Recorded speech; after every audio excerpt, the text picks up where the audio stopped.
ને મારા હાર્દિક નમસ્કાર. આ બધું ગોઠવણી જોઈ તમને થોડુંક આઈડિયા તો આવેલ હશે કે આજે આપણે શું સાંભળવાનું છે. તો આજે અમે એવા વિષય પર વાત કરવાના છીએ જે આપણા પર્યાવરણ માટે એક ગંભીર પડકાર બની ગયો છે, અને તે છે પ્લાસ્ટિક. પ્લાસ્ટિકનો ઉપયોગ આપણા જીવનમાં એટલો બધો વણાઈ ગયો છે કે સવારથી સાંજ સુધી આમ તમે લિસ્ટ બનાવો તો કે સવારે આપણે જાગીએ અને સાંજે સૂઈએ ત્યાં સુધી કેટલી પ્લાસ્ટિકની વસ્તુનો ઉપયોગ કરીએ છીએ. તો કેટલું મોટું લિસ્ટ થશે. ક્યારેક આવું કર્યું છે? કરજો. તો એક દિવસ ભૂતકાળમાં મેં એવું નક્કી કર્યું હતું કે આપણે ચાલો પ્લાસ્ટિક ડેનું કાલે ઉજવણી કરશું, રજા છે ને તો પછી બીજે દિવસે ચર્ચા કરી તો બધા એટલા હૈસા કે ટીચર જાયગા અને નળ ચાલુ કર્યો તો જે પાઇપ હતી એ પાઇપમાંથી પાણી આવ્યું, પાઇપ જ શેની હતી? પ્લાસ્ટિકની. પછી નાવા ગયા, ટમ્બલર લીધું, ડોલ લીધી, શેની હતી? પ્લાસ્ટિકની. તો અમે ક્યાં ન ઉપયોગ કરીએ. એટલે ઉપયોગ તો હવે આપણે ઘણી વસ્તુ એવી છે કરવો પડે એવો જ છે, ચાલે એવું નથી, પણ ઉપયોગ ટાળી શકીએ. કોઈ જગ્યાએ અભ્યાસ કરે ટાળી શકીએ છીએ. આમ લિસ્ટ બનાવવા જાવ તો આગળ એક વાત કરી હતી, તમને ખબર હોય તો મિશન લાઈફ. કયા વિષયની વાત કરી તમારે યાદ નહીં છે, પણ એનું પાલન કરતા નથી. તો વારંવાર આવા પ્રોગ્રામ એટલે કરવામાં આવે તમને જાગૃત કરવા માટે, ફરીને યાદ દેવડાવવા માટે કે જાણીએ છીએ છતાં આપણે એનું પાલન કરીએ. તો એના માટે એક યોજનાની શરૂઆત થઈ, મિશન લાઈફ. મિશન લાઈફ શું છે? ઘણી બધી વાત આપણે પહેલા કરી દીધી છે. ફરીથી પ્લાસ્ટિક વિશે વિસ્તારથી તમને વાત આપણા આચાર્ય મેમ કરશે. તો આપણી જવાબદારી બને કે આપણું ઘર જેમ સ્વચ્છ રાખીએ ને એમાં પૃથ્વીને પણ સ્વચ્છ રાખીએ. તો જો સ્વચ્છ નહીં રાખીએ તો ભવિષ્યમાં આપણે પૃથ્વી ઉપર પ્લાસ્ટિકના ઢગલા ભવિષ્યની પેઢીને આપતા જઈશું.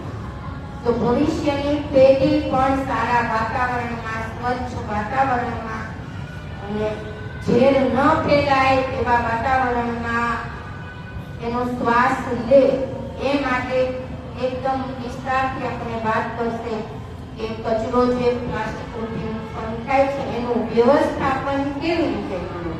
સગુણાબેન પટેલ. અસ્થમાની બીમારી થાય જે આ વાયુઓ નીકળે છે સળગતું હોય પ્લાસ્ટિક, ત્યારે એમાં સૌથી પહેલા અસ્થમાની બીમારી થાય અને ત્યાર પછી ધીરે ધીરે કેન્સર જેવી બીમારી થઈ શકે છે, કેન્સર થવાની સંભાવના છે. તો પછી હવે એના ઉકેલ તરીકે આપણે શું કરી શકીએ? તો ઉકેલ તરીકે મેડમે કીધું એ પ્રમાણે 3R નો ઉપયોગ કરી શકીએ. રિડ્યુસ એટલે કે એવી વસ્તુઓ મેડમે કીધી તે પ્રમાણે જેનો ઉપયોગ આપણે નહીં કરીએ. પ્લાસ્ટિકની બેગની જગ્યાએ આપણે કાપડની થેલી વાપરીએ, પછી પ્લાસ્ટિકની બોટલની જગ્યાએ સ્ટીલની બોટલ વાપરીએ. આવું અમુક જગ્યાએ જ્યાં ચાલી શકે એવું હોય તો ત્યાં આપણે પ્લાસ્ટિકનો ઉપયોગ નહીં કરીએ, રીયુઝ કરીએ એટલે કે ફરીથી ઉપયોગ કરીએ અને રીસાયકલ કરીએ. તો આ પ્રમાણે પ્લાસ્ટિકનો અતિશય વધુ પડતો ઉપયોગ આપણા ભવિષ્ય માટે જોખમી છે. તો વિદ્યાર્થી તરીકે આપણી શું ફરજ બને? તો ખબર તમને? તો બધા તમે બધા વાપરીએ છીએ. આપણે પાઉચમાં નાસ્તો ખાઈએ છીએ ને, એ પાઉચમાં નાસ્તો 5 રૂપિયા 10 રૂપિયાનો નાસ્તો આવે છે. સૌથી વધુ એ પાઉચના નાસ્તાના ઢગલા થાય છે. તો આપણે એ તો ચોક્કસ કરી શકીએ.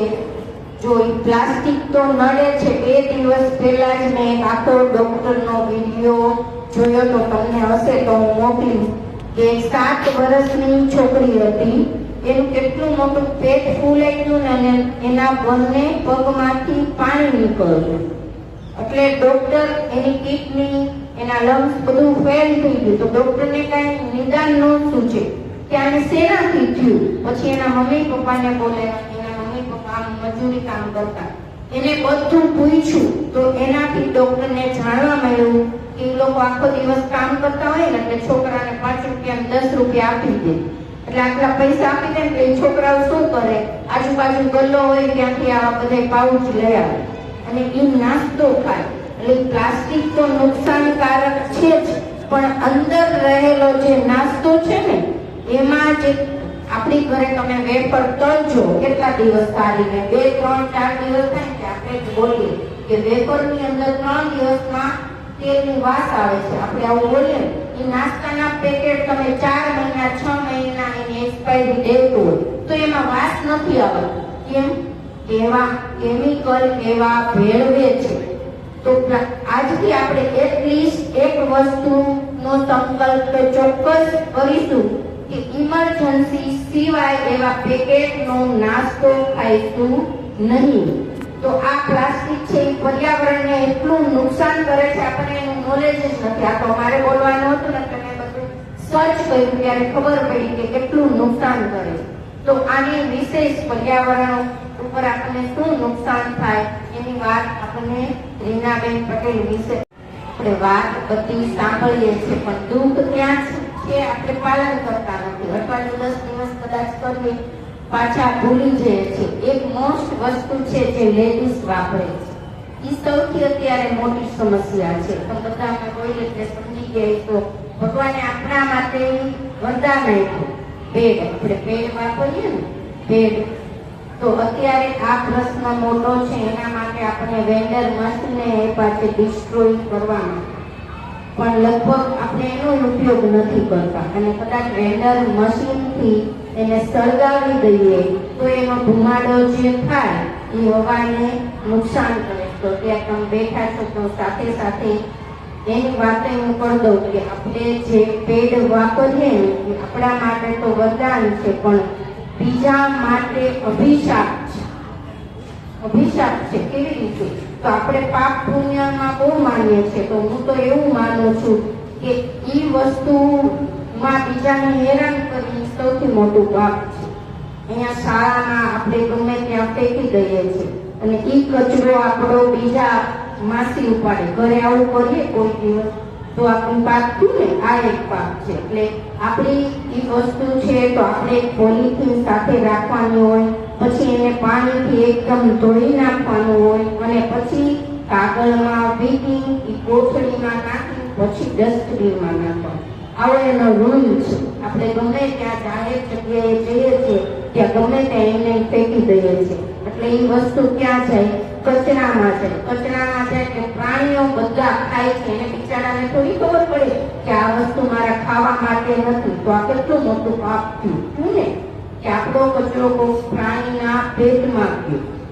એટલે આપણે ભગવાન આટલું સરસ વસ્તુ જે સંશોધન પેડમેને કર્યું છે એની આખી એને બુક લખેલી છે, વાંચજો. પેડમેન મૂવી તો તમે જોયું, પણ એની બુક છે કે કેવી રીતે શું કામ સંશોધન કર્યું એમ.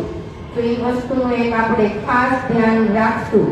બીજું ગાયનેક સાથે મેં ચર્ચા કરી, એમ કીધું કે એવું ફરજિયાત નથી કે પેડનો યુઝ કરી. ક્યારેક ક્યારેક જરૂર પડે તો આપણે આપણા જે કોટનના કપડા છે એનો ઉપયોગ કરી શકીએ, પણ એના માટે આપણે થોડા કાળજી રાખવી પડે કે વ્યવસ્થિત ધોવા પડે, તડકે સૂકવવા પડે. એટલે આપણે આપણી ઘરે ટેવલ ન હોય કે ન હોય તો મમ્મી પપ્પા બિચારા આપણને એફર્ટ કરે છે પેડ આપણા માટે. તો એનો પણ આજથી મનમાં નક્કી કરીએ કે આપણો કચરો કોઈના હાથમાં કે પ્રાણી પશુઓના મોઢામાં ન જાય એવું ધ્યાન રાખીશું. Thank you. બીજી બેન આપણે વિશેષ વાત કરશું. તો વિદ્યાર્થીને શા માટે સમજાવે કે વિદ્યાર્થી ઘરે જઈ એવરેજ 5 વ્યક્તિને વાત કરો.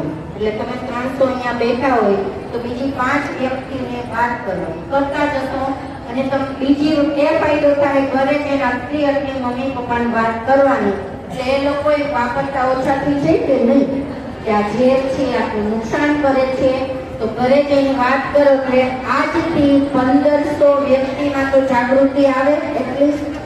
એટલે બધી વાત કરવાની છે અને પપ્પાને કહેવાનું ચલો કાગળના કપમાં ચા પીવે છે ને એમ કે છે કાગળ, પણ એમાં 70% પ્લાસ્ટિક છે, 30% કાગળ છે, એ પણ ચામાં રોજ પીએ છે તો નુકસાન કરે છે. એટલે આ બધું અમલ ખાસ તમે વાત એનાથી સાંભળી એનો કરજો ત્યારે સાર્થક ગણાય. તો આ તકે આપણે આપણા આચાર્ય મેમ, પ્રીતિ મેમ અને શિક્ષક મિત્રો પાસેથી જે જાણવા મળ્યું અને ઘણું બધું અમલ કરીશું તો એમનો ખૂબ ખૂબ આભાર. અને તમારો એનાથી વિશેષ આભાર કે તમે 1500 વ્યક્તિને આવું કરવા પ્રેરિત કરશો. Thank you very much.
વિદ્યાર્થીની બહેનો, પ્લાસ્ટિક સાંભળ્યા કરો તો મારું પણ એ છે પ્રોગ્રામ જ છે એટલે થોડું સાંભળવું પડશે.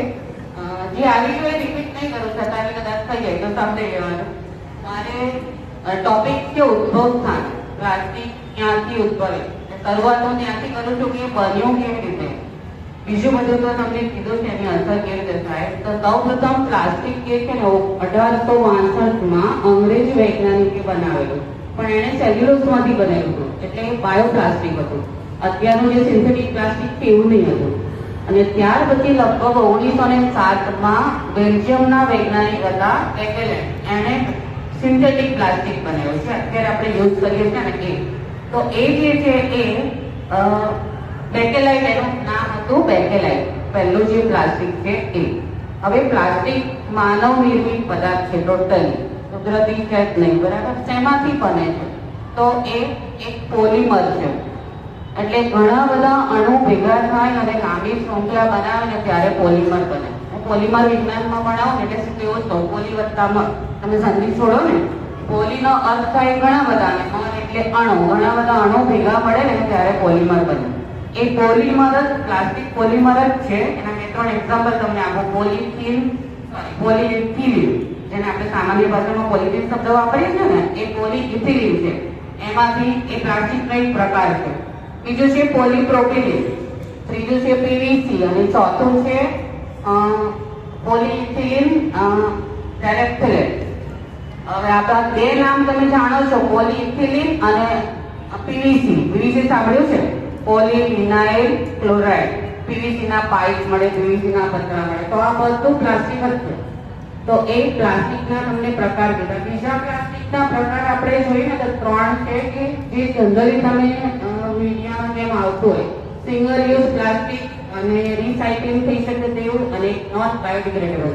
એટલે આ એના પ્રકાર છે. તો આપણે એની પોલિમર એમાંથી બને, પ્લાસ્ટિક જે છે તેમાંથી બને એની વાત કરીએ. સ્ત્રોત એમાંથી બને આ બધા પ્લાસ્ટિક. તો પહેલું છે પેટ્રોકેમિકલ, કોલ અને ત્રીજું છે બાયોમાસ. આ 3 માંથી પ્લાસ્ટિક બને. પેટ્રોકેમિકલ એટલે પેટ્રોલિયમનું વિશુદ્ધિકરણ કરો ને એમાંથી એક પાર્ટ છે એનો પેટ્રોકેમિકલ. અને કોલ જે છે કોલસામાંથી મળે. અને બાયોમાસ એટલે વનસ્પતિ અને પ્રાણીના જે અશ્મિઓ છે અથવા અવશેષો, મૃત્યુ પામ્યા પછીના અવશેષો, એમાંથી બાયોમાસ મળે. તો આ 3 જે છે એ 3 માંથી પ્લાસ્ટિક બની શકે છે.